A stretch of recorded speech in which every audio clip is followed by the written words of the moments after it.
ये जो वीडियो है एनसीईआरटी बेस्ड है, और इसको देखने के बाद में, पढ़ने के बाद में आपको एनसीईआरटी पढ़ने की कोई जरूरत नहीं पड़ेगी, और इस सब्जेक्ट्स, इस कंटेंट के थ्रू आप किसी भी एग्जाम को आसानी से क्वालिफाई कर पाएंगे, ऐसा मैं आपको विश्वास करता हूँ।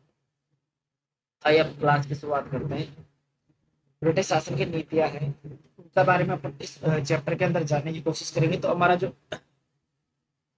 कि ब्रिटिश सरकार का प्रशासनिक ढांचा किस प्रकार का था, उन्होंने प्रशासनिक ढांचे के तहत किस प्रकार के रिफॉर्म्स किए, जिनमें रेगुलेटिंग एक्ट 1773, प्रेसिडेंट एक्ट 1784, 1786 का अधिनियम, 1793 का चार्टर एक्ट, 1813 का चार्टर एक्ट, 1833 का चार्टर अधिनियम, उसके बाद में 1853 का चार्टर अधिनियम, भारत शासन अधिनियम 1858, भारत परिषद अधिनियम 1861, भारत परिषद अधिनियम 1892, भारत परिषद अधिनियम 1909, भारत शासन अधिनियम 1919, भारत शासन अधिनियम 1935, इनके बारे में जानेंगे। तो इस समस्त प्रकार के जो रिफॉर्म जो उन्होंने करने की कोशिश की थी भारतीय प्रशासन के अंदर, वो देखेंगे। उसके साथ साथ हम इस चैप्टर के अंदर न्याय व्यवस्था, ब्रिटिश सरकार का बढ़ता हुआ नियंत्रण, फिर उसके बाद में इनकी जो कृषि पद्धति थी, स्थायी बंदोबस्त वगैरह, रेतवाड़ी, पहालवाड़ी के बारे में देखेंगे। ब्रिटिश सरकार के समय का उद्योग और व्यापार सेक्शन देखेंगे। भारतीय उद्योगों का मतलब किस प्रकार से हुआ देखेंगे, और सामाजिक कानूनों का अध्ययन करेंगे। तो इस पार्ट के अंदर अपन ये देखने की कोशिश करेंगे कि किस प्रकार से अंग्रेजों के द्वारा भारत के अंदर बदलाव करने का प्रयास किया गया, भारतीय प्रशासन में किस प्रकार सुधार करने का प्रयास उनके द्वारा किया गया। आज अपन शुरुआत करते हैं अपनी कक्षा की प्रशासनिक ढांचे के साथ। तो जिन क्षेत्रों पर अंग्रेजों का प्रत्यक्ष शासन स्थापित हुआ, उन्हें 3 प्रेसिडेंसियों के अंदर बांटा गया था। इंपॉर्टेंट चीज है कि उन्हें कितनी प्रेसिडेंसियों में बांटा गया था। प्रेसिडेंसी मतलब प्रांत, तो वो थे बंगाल, मद्रास और बंबई। इन 3 प्रेसिडेंसियों में उन्होंने अपना प्रत्यक्ष शासन स्थापित किया था। 1853 में बिहार के पश्चिमी क्षेत्र को बंगाल प्रेसिडेंसी से अलग कर उसे प्रशासन की एक पृथक इकाई बनाकर पश्चिमोत्तर प्रांत नाम दिया गया था। बिहार के पश्चिमी क्षेत्र को बंगाल प्रेसिडेंसी से अलग करके उसकी एक प्रशासनिक इकाई बनाया गया था, और उसको पश्चिमोत्तर प्रांत का नाम दिया गया था। प्रारंभ में ब्रिटिश क्षेत्रों का जो प्रशासन था पूर्ण रूप से कंपनी के हाथ में था, लेकिन बाद में ब्रिटिश सरकार के नियंत्रण में चला गया। अगर अपन से बात करें, पूछें, तो ब्रिटिश क्षेत्रों का जो प्रशासनिक नियंत्रण था शुरुआत में ईस्ट इंडिया कंपनी के हाथ में था, लेकिन बाद में ब्रिटिश सरकार के नियंत्रण में चला गया था। प्रारंभ में कंपनी के अधिकारी ही प्रशासन के अधिकारी हुआ करते थे। उनका कार्य राजस्व वसूल करना था। इसके अतिरिक्त वे अन्य असैन्य कार्य भी करते थे, परंतु कंपनी के अधिकारी अयोग्य प्रबंधक थे, क्योंकि उनको मैनेजमेंट का कार्य नहीं आता था, इसलिए वो अयोग्य प्रबंधक माने जाते थे। कंपनी को जो है भारतीय प्रशासन के तरीकों और कठिनाइयों की जानकारी नहीं थी, कि जो कंपनी के व्यक्ति थे वो इंग्लैंड से आते थे, उनको भारतीय के प्रशासनों के तरीकों के और कठिनाइयों की है के बारे में जानकारी नहीं थी। इससे भी चिंताजनक बात पैसों के लिए उनकी लालच थी। सबसे बड़ी दिक्कत ये थी कि उन लोगों को पैसों का बहुत ज्यादा लालच था। कंपनी को धनी बनाने और अपने लिए धन एकत्रित करने के लिए उन्होंने बंगाल का सबसे अधिक शोषण किया। परिणाम स्वरूप बंगाल की आर्थिक स्थिति बहुत ज्यादा खराब हो गई, और इसका रिजल्ट ये हुआ कि उनकी लालच की वजह से उन्होंने बंगाल का बहुत ज्यादा शोषण किया, क्योंकि वो लोग खुद अपने लिए भी धन कमाना चाहते थे और कंपनी के लिए भी धन कमाना चाहते थे। बंगाल का शोषण किया तो बंगाल की आर्थिक स्थिति उन्होंने खराब कर दी। इसके साथ साथ किसान और जमींदारों से उन्होंने स्थानीय छोटे व्यापारियों और दस्तकारों को अपना माल कम कीमत पर बेचने के लिए बाध्य किया। किसानों और जमींदारों को भी बाध्य किया कि वो छोटे व्यापारियों को और दस्तकारों को अपना माल जो है वो कम कीमत पर बेचे। इसका परिणाम हुआ कि राजस्व वसूली करने वाले अधिकारियों को परदेसी यमदूत मानने लगे। लोग इनको यमदूत की तरह मानने लगे, ये परदेसी यमदूत हैं और ये हमारे साथ हमेशा हमारा शोषण करने के सिवाय कुछ नहीं करेंगे। इस प्रकार की स्थितियां उस समय देखने को मिल रही थी। प्रशासनिक ढांचे के अंदर ही इस स्थिति का लाभ उठाकर कंपनी के अधिकारियों ने अत्यधिक व्यक्तिगत धन कमा लिया। अब उनके लालच के वजह से उन्होंने बहुत ज्यादा धन कमा लिया, तो फिर उन्होंने नौकरी से अवकाश लेकर इंग्लैंड लौटने पर वे आरामदायक जीवन व्यतीत करने लगे। अब ये लोग क्या करने लगे कि जो नौकरी यहाँ पर कंपनी के थ्रू आए थे, वो अपनी कंपनी नौकरी से अवकाश लेने लगे और आरामदायक जीवन जीने के लिए अपने देश में लौट जाने लगे। इंग्लैंड के लोग इन्हें नवाब कहकर पुकारते थे। ये जो लोग भारत में सेवा करने आते थे और वापस इंग्लैंड लौट जाते थे और आरामदायक जीवन व्यतीत थे, उस उनको इंग्लैंड के लोग नवाब के नाम से जानते। उधर भारत में आम जनता का जीवन अत्यधिक दुखमय होता गया। विपत्ति के दिनों के लिए कुछ भी बचा कर रखने के में वो असमर्थ हो गए, क्योंकि उनका शोषण सबसे ज्यादा किया गया, तो उनके पास तो कुछ बचा ही नहीं। इसका परिणाम ये हुआ कि 1770 से 71 के में अकाल पड़ने लगे। और काल से बंगाल में 1/3 लोगों की मृत्यु हो गई 1770-71। ये उस समय का प्रशासनिक ढांचा। और प्रशासनिक ढांचे में उन्होंने बदलाव करने के लिए क्या-क्या किए? उन्होंने सर्वप्रथम एक एक्ट पारित किया, जो था रेगुलेटिंग एक्ट 1773। इसको देखते हैं अपन। रेगुलेटिंग एक्ट 1773, अगर आपसे पूछ लिया जाए कि ब्रिटिश प्रशासनिक की शुरुआत कब से मानी जाती है, तो रेगुलेटिंग एक्ट 1773 से मानी जाती है प्रशासनिक सुधारों की शुरुआत। ये ध्यान रखना है। कुशासन के कारण बंगाल में बृहद स्तर पर अव्यवस्था फैल गई। अतः ब्रिटिश सरकार संसद को बाध्य होकर ईस्ट इंडिया कंपनी के मामलों की जांच करनी पड़ी, जिससे ज्ञात हुआ कि कंपनी के उच्च अधिकारी बड़े पैमाने पर भ्रष्टाचार में लिप्त हैं। कुशासन के कारण क्या हुआ कि बंगाल में जो आर्थिक स्थिति है, अर्थव्यवस्था जो है, वो फेल हो गई। तो इससे ब्रिटेन की जो संसद थी, उसको बाध्य होना पड़ा कि ईस्ट इंडिया कंपनी के मामलों की जांच की जाए। तो जब उन्होंने जांच की, तो उनको पता चला कि कंपनी के जितने भी बड़े अधिकारी हैं, वो भ्रष्टाचार में बहुत ज्यादा लिप्त है। उस समय कंपनी वित्तीय संकट में थी। वित्तीय संकट में जाने का रीजन भी ये था क्योंकि इन लोगों ने व्यक्तिगत स्वार्थ को कंपनी के स्वार्थ से ज्यादा इंपॉर्टेंट माना, कंपनी की जिम्मेदारियों से ज्यादा इंपॉर्टेंट माना। तो खुद के घर भरे इन्होंने, अपने लिए पैसा इकट्ठा किया, कंपनी को कुछ दिया नहीं, तो कंपनी वित्तीय संकट की स्थिति में पहुंच गई। उसने ब्रिटिश सरकार से 10 लाख पाउंड का ऋण मांगा था। तो कंपनी ने उस समय, जब ये लोग अपने घर भर भर के इंग्लैंड ले जा रहे थे और नवाबों वाला जीवन जी रहे थे, उस समय इन लोगों ने कंपनी के लिए 10 लाख पाउंड का ऋण ब्रिटिश सरकार से मांग लिया, जबकि इन्होंने खुद की घर भरने का कार्य किया उस अवधि के दौरान। तो फिर इसकी जांच करने के लिए देखा गया, तो बड़े अधिकारी सारे भ्रष्टाचार में लिप्त पाए गए।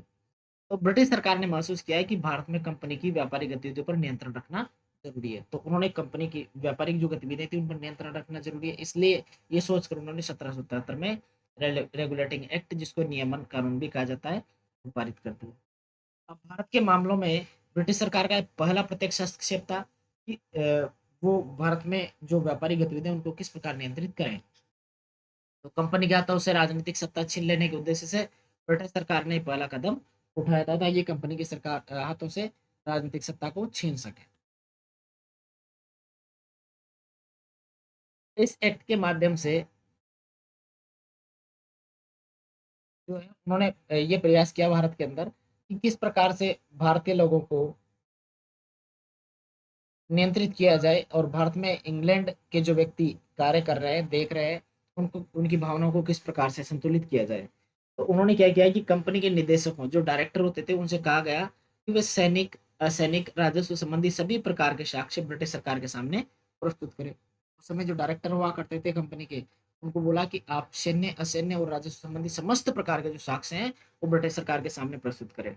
इस एक्ट के अंतर्गत एक नया प्रशासनिक ढांचा तैयार करने की विशेष व्यवस्था की गई, ताकि हम एक नया प्रशासनिक ढांचा तैयार कर सकें। तो फिर क्या किया गया कि कंपनी की जो कलकत्ता की फैक्ट्री का अध्यक्ष था, बंगाल का गवर्नर होता था, अब उसे कंपनी के अधीन सभी भारतीय क्षेत्रों का गवर्नर जनरल बना दिया गया, और बंबई और मद्रास के गवर्नर उसके अधीन काम करने लगे। जो पहले बंगाल का गवर्नर होता था, उसी को बंबई और मद्रास का भी गवर्नर बना दिया, और उसको गवर्नर जनरल का हैसियत दी गई, और बंगाल मद्रास के गवर्नर भी उसके अधीन कार्य करने लगे। इस गवर्नर जनरल की मदद के लिए एक 4 सदस्यों की एक परिषद बनाई गई, एक काउंसिल बनाई गई। न्याय व्यवस्था के लिए इस एक्ट के अंतर्गत 1774 में कलकत्ता में एक सर्वोच्च न्यायालय, सुप्रीम कोर्ट की स्थापना की गई, जिसके प्रथम मुख्य न्यायाधीश जो थे एलिजा एम्पे थे। ये अपन को ध्यान रखना है। तो पहला सुप्रीम कोर्ट भी 1777 के रेगुलेटिंग एक्ट से 1774 में बना। कलकत्ता इसका मुख्यालय रखा गया, और इसके प्रथम जो मुख्य न्यायाधीश थे, वो एलिजा एम्पे रखी गई। और प्रत्येक अधिकारी के लिए आवश्यक हो गया कि वह इंग्लैंड वापस लौटते समय अपनी संपत्ति का ब्यौरा दे। ऐसा भी इस एक्ट में प्रावधान किया गया, परंतु रेगुलेटिंग एक्ट की कमियां जल्दी ही स्पष्ट हो गई। लेकिन इसमें कुछ कमियां थी, वो भी जल्दी से स्पष्ट हो गई। इस प्रकार हमने देखा कि रेगुलेटिंग एक्ट के द्वारा किस प्रकार के नए प्रोविजन ब्रिटिश गवर्नमेंट ने जोड़ने के प्रयास किए, और उनका क्या इम्पैक्ट उनके ऊपर पड़ने वाला था। ऐसा बहुत अच्छे तरीके से सोच समझ कर किया गया था, लेकिन फिर भी पहली बार प्रयास किया गया था, तो उसमें कुछ कमियां रहना स्वाभाविक था। तो उसकी कमियां भी जल्दी प्रकट हो गई। अपन एक लिस्ट के थ्रू देखते हैं कि भारत का जो संवैधानिक विकास हुआ है, वो किस प्रकार से हुआ है। तो ब्रिटिश ईस्ट इंडिया कंपनी के अंतर्गत जो भारत था, 1777 से 1853 तक रहा था, ब्रिटिश ईस्ट इंडिया कंपनी के। उस समय के जो एक्ट थे, उनके अपन को क्रम वाइज, सीरियल वाइज नाम ध्यान रखने हैं। तो regulating act 1777, Pitt's act 1784, charter act 1793, charter act 1813, charter act 1833 और चार्टर एक्ट 1853। ये तो थे ईस्ट इंडिया कंपनी के अधीन जब भारत था उस स्थिति का। और ब्रिटिश क्राउन के अंतर्गत जो भारत था 1858 से 1947, उस समय के कौन कौन से अधिनियम थे उनको देखते हैं अपन। तो government of India act, Bharat सरकार अधिनियम 1858, Indian council act, Indian council act 1861, Indian council act 1892, Indian council act 1909 जिसको पार्लियामेंट ऑफ सुधार भी कहा जाता है, गवर्नमेंट ऑफ इंडिया एक्ट 1919 जिसको मॉन्टेगी चेम्सफोर्ड सुधार भी कहा जाता है, गवर्नमेंट ऑफ इंडिया एक्ट 1935, उसके बाद में अगस्त प्रस्ताव 1940, क्रिप्स प्रस्ताव 1942, कैबिनेट मिशन 1946 और माउंटबेटन योजना 1947। तो इस प्रकार के ये संवैधानिक सुधारों के क्रम में ये आपको सीरियल वाइज ध्यान रखना है, कौन सा एक्ट सबसे पहले आया, कौन सा बाद में आया, कौन सा उसके बाद में आया। इस प्रकार ईस्ट इंडिया कंपनी के अधीन अपन रेगुलेटिंग एक्ट 1777 से चार्टर एक्ट 1853 के बीच की अवधि को अध्ययन करेंगे, और ब्रिटिश क्राउन के अंतर्गत 1858 से लेकर 1947 के बीच की अवधि का अपन अध्ययन करेंगे। मुख्य रूप से अपन देखेंगे कि 1935 के एक्ट तक, उसके बाद की चीजें तो आधुनिक भारत के अलग सेक्शन में जाएंगी, तो उनको वहां पर अपन बहुत विस्तार में देखेंगे। अब चलते हैं अपन पिट्स एंड एक्ट 1784 पर।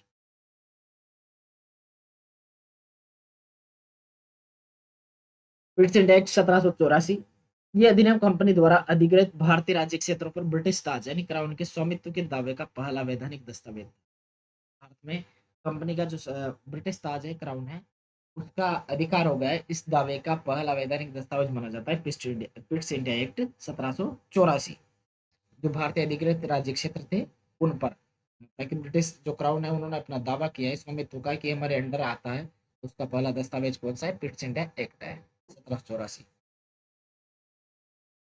अब इस एक्ट के माध्यम से कंपनी के व्यापारिक और राजनीतिक क्रियाकलापों को अलग अलग कर दिया गया। पिट्स एंड एक्ट 1784 के द्वारा कंपनी के व्यापारिक और राजनीतिक दोनों प्रकार के जो क्रियाकलाप थे उनको अलग अलग कर दिया गया।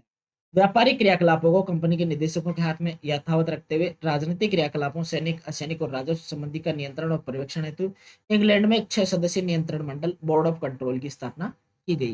यानी कि जो पहले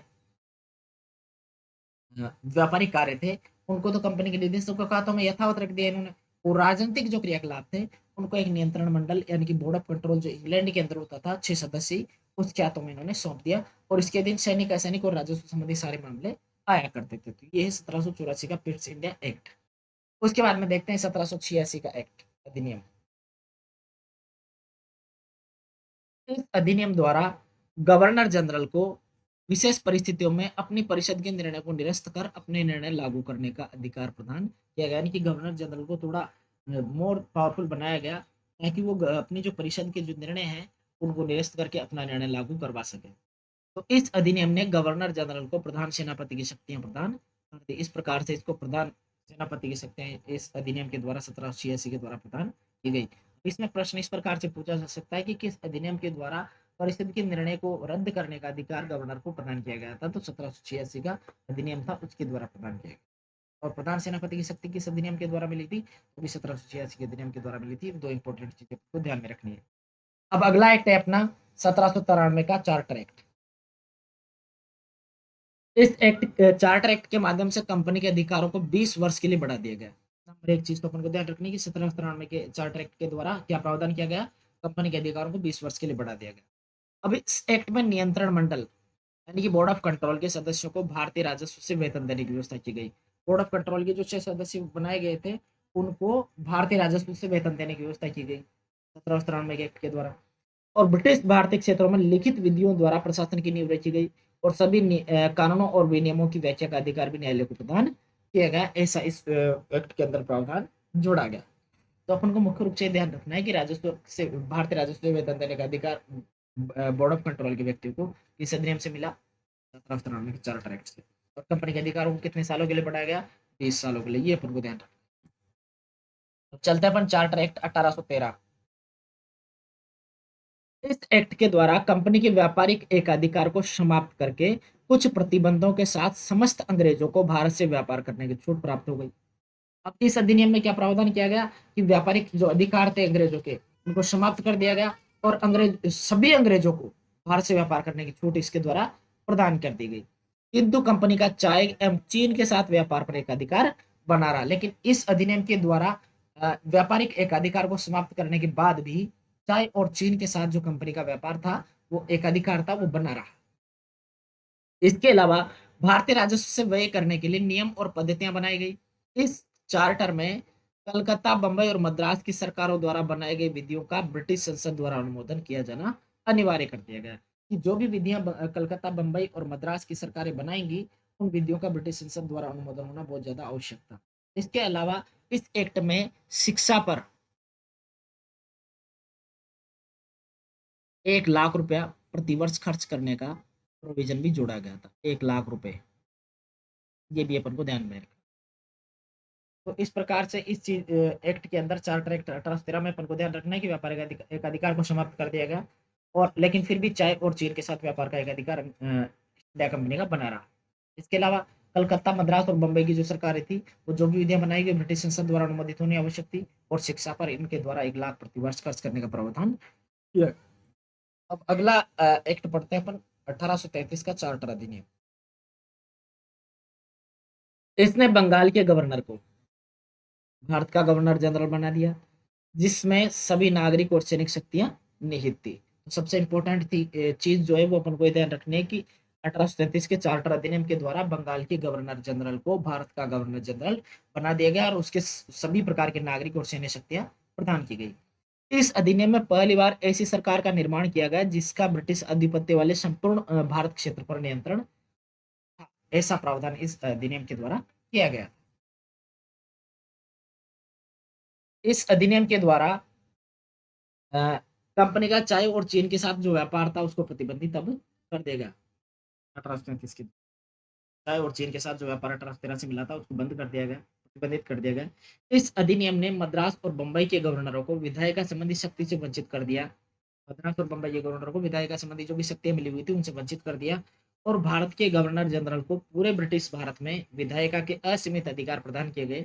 इसके अंतर्गत बनाए गए कानूनों को नियामक कानून के रेगुलेटरी लॉज कहा गया, और नए कानूनों के अंतर्गत बने कानूनों को एक्ट या अधिनियम कहा जाने लगा।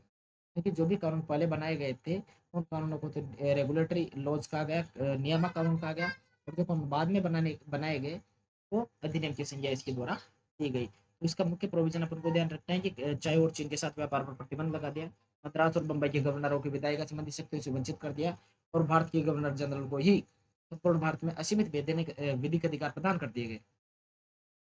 इस अधिनियम की सबसे महत्वपूर्ण धारा 87 थी, 87 थी, जिसके अंतर्गत जाति और वर्ण के आधार पर सरकारी पदों पर चयन में भेदभाव समाप्त कर दिया गया। ये इस 1833 के चार्टर एक्ट के प्रावधान में सबसे इंपॉर्टेंट चीज अपन को ध्यान रखनी है, और जाति और वर्ण के आधार पर सरकारी पदों पर कर दिया गया।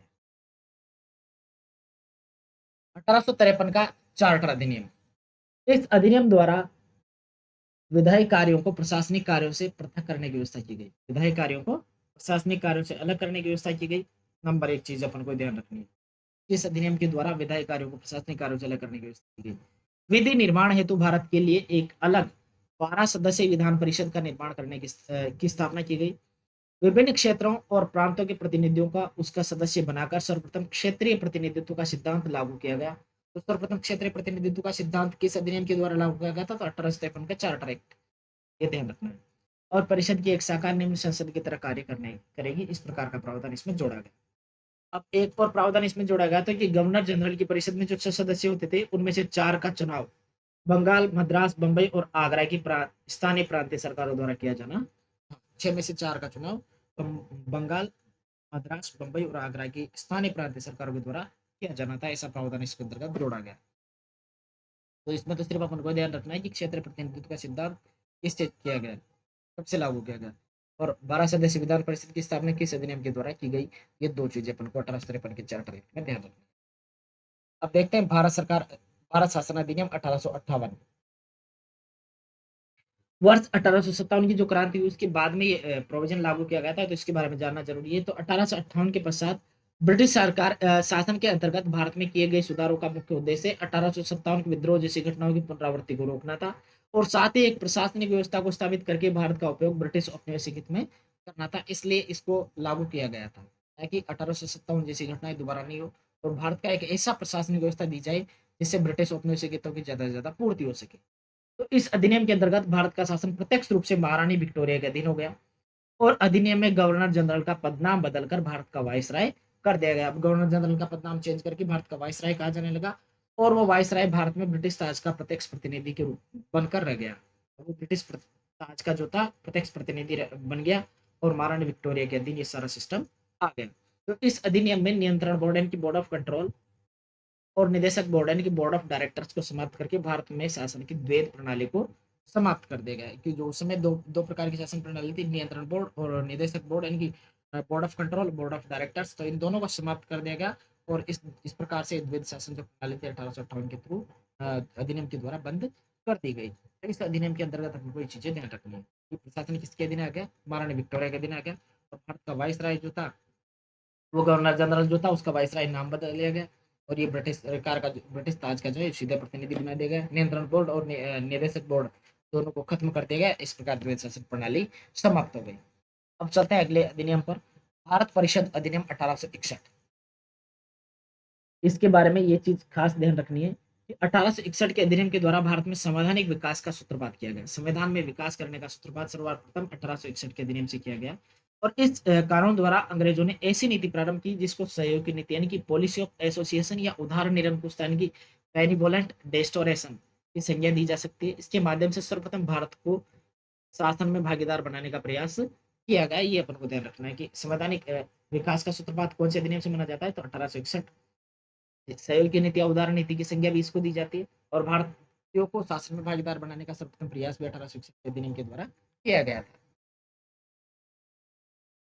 अब 1861 के अधिनियम द्वारा गवर्नर जनरल को अध्यादेश जारी करने की शक्ति प्रदान की गई और इस शक्ति का प्रयोग वह स्व विवेक से भी कर सकता था। ऐसा प्रावधान इसके अंतर्गत जोड़ा गया। तो अपन को ध्यान रखना है कि 1861 के अधिनियम के द्वारा क्या प्रावधान जोड़ा गया, गवर्नर जनरल के संबंध में वो अध्यादेश जारी कर सकता था। इस प्रकार से भी भारत में राष्ट्रपति जारी करता है और राज्य में राज्यपाल जारी करता है, उसी प्रकार से वहां पर उस समय गवर्नर जनरल जारी कर सकता है। गवर्नर जनरल की को शक्ति दी गई कि उद्घोषणा के द्वारा किसी भी प्रांत प्रेसिडेंसी या कमिश्नरी की सीमा में परिवर्तन कर सकता है तथा नए प्रांतों का निर्माण कर वहां पर लेफ्टिनेंट गवर्नर की नियुक्ति भी वो कर सकता है। यानी कि किसी भी प्रांत और प्रेसिडेंसी और कमिश्नरी की सीमा में वो चेंज कर सकता है, नए प्रांतों का निर्माण कर सकता है और वहां पर लेफ्टिनेंट गवर्नर की नियुक्ति भी वो कर सकता है। ये 1861 के अधिनियम के द्वारा प्रावधान जोड़े गए।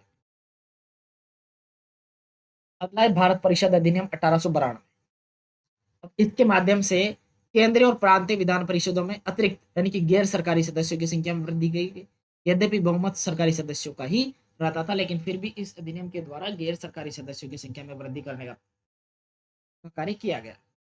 अब इस अधिनियम में गैर सरकारी सदस्यों की नियुक्ति हेतु अप्रत्यक्ष निर्वाचन का प्रावधान किया गया और विधान परिषद की शिकायतों में वृद्धि हुई। अब उसे शक्तियों में वृद्धि हो गई। अब उसे आर्थिक नीति और बजट पर बहस करने की अनुमति प्रदान की गई। विधान परिषद को इस अधिनियम के द्वारा थोड़ा पावरफुल बनाया गया और आर्थिक नीति और बजट पर बहस करने का उसको अधिकार मिल गया। परिषद के सदस्यों को जनहित से संबंधित मुद्दों पर भी प्रश्न पूछने का अधिकार इस अधिनियम के द्वारा मिल गया। तो ये काफी इंपॉर्टेंट अधिनियम था, भारत परिषद अधिनियम 1892। इसके अंदर क्या क्या जोड़ा गया, तो प्रांतों, केंद्रीय और प्रांतीय विधान परिषदों में जो अतिरिक्त सदस्य यानी कि गैर सरकारी सदस्य उनकी संख्या बढ़ाने का प्रयास किया गया, लेकिन फिर भी बहुमत तो सरकारी के हाथ में रहता था। और इन गैर सरकारी सदस्यों का जो निर्वाचन था या नियुक्ति थी वो अप्रत्यक्ष निर्वाचन के माध्यम से होनी थी। विधान परिषद की संख्या में शक्तियों में इसके द्वारा वृद्धि करने का प्रयास किया गया। उसको कौन कौन सी शक्ति मिली, तो आर्थिक नीति और बजट पर बहस करने का अधिकार और जनहित संबंधी मुद्दों पर प्रश्न पूछने का अधिकार परिषद को प्रदान किया गया। ये 1892 की भारत परिषद अधिनियम के अंतर्गत अपन को ध्यान में रखना है।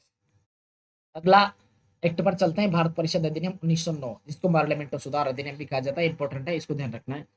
इस अधिनियम को मार्लियामेंटो सुधार के नाम से जाना जाता है क्योंकि उस समय लॉर्ड मार्ले इंग्लैंड में भारत के राज्य सचिव थे और लॉर्ड मिंटो भारत के वायसराय थे। लॉर्ड मार्ले तो इंग्लैंड में भारत के राज्य सचिव थे और लॉर्ड मिंटो भारत के वायसराय थे, इसलिए इसको मार्लियामेंटो सुधार अधिनियम भी कहा जाता है। इसने केंद्रीय और प्रांतीय विधान परिषदों के आकार में काफी वृद्धि की गई। केंद्रीय परिषद में इनकी संख्या बढ़कर 16 से 60 हो गई और प्रांतीय परिषदों में इनकी संख्या एक समान नहीं थी। ये अलग अलग प्रांतीय परिषदों के लिए अलग अलग की गई।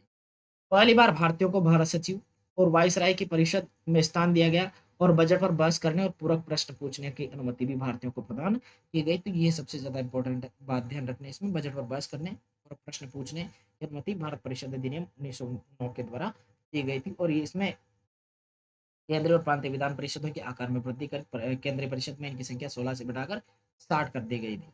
ये अपन को ध्यान। अब चलते हैं अपन 1919 के भारत शासन अधिनियम 1919 पर। 1919 के अधिनियम को मॉन्टेग्यू चेम्सफोर्ड सुधार कहते हैं क्योंकि इस अधिनियम के जन्मदाता भारत सचिव मॉन्टेग्यू और भारत में गवर्नर जनरल चेम्सफोर्ड थे। तो भारत में गवर्नर जनरल कौन थे? चेम्सफोर्ड।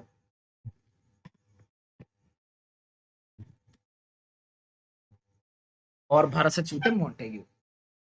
ये अधिनियम जो है ब्रिटिश सरकार द्वारा सुधारों का एक और तथाकथित प्रयास था। 20 अगस्त 1947 को भारत सचिव लॉर्ड मॉन्टेग्यू ने घोषणा की कि भविष्य में सुधारों की ओर संकेत किया गया। तो उन्होंने जो घोषणा की वो 20 अगस्त 1917 को की गई और इसकी वजह से भारत में भविष्य में सुधारों के संकेत इसके द्वारा दिए गए थे। अब तत्कालीन समय में सुधारों की मांग की जा रही थी। होम रूल आंदोलन चल रहा था, प्रथम विश्व युद्ध आदि कारणों से अधिनियम पारित किया गया था ताकि भारत में ज्यादा से ज्यादा रिफॉर्म कर सके। इस अधिनियम के आधार पर प्रांतों में आंशिक रूप से उत्तरदायी सरकार की स्थापना का भी प्रयास की गई थी। तो ये भी अपन को ध्यान रखना है कि प्रांतों में आंशिक रूप से उत्तरदायी शासन की सरकार की जो स्थापना किस अधिनियम से द्वारा की गई थी, तो वो थे भारत शासन अधिनियम 1919। अब इस अधिनियम की एक और बात अपन को ध्यान में रखनी है। इस अधिनियम से प्रांतों में द्वैत शासन प्रणाली स्थापित हो गई। प्रांतों में द्वैत शासन प्रणाली स्थापित की गई 1919 के अधिनियम के द्वारा।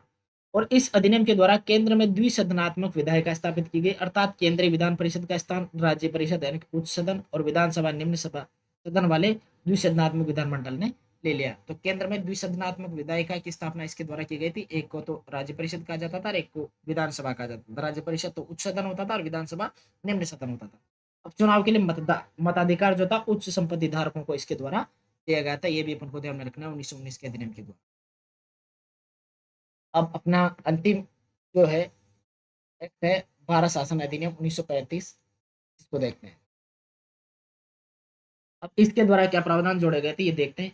अखिल भारतीय संघ की स्थापना का प्रयास इस अधिनियम के द्वारा किया गया था।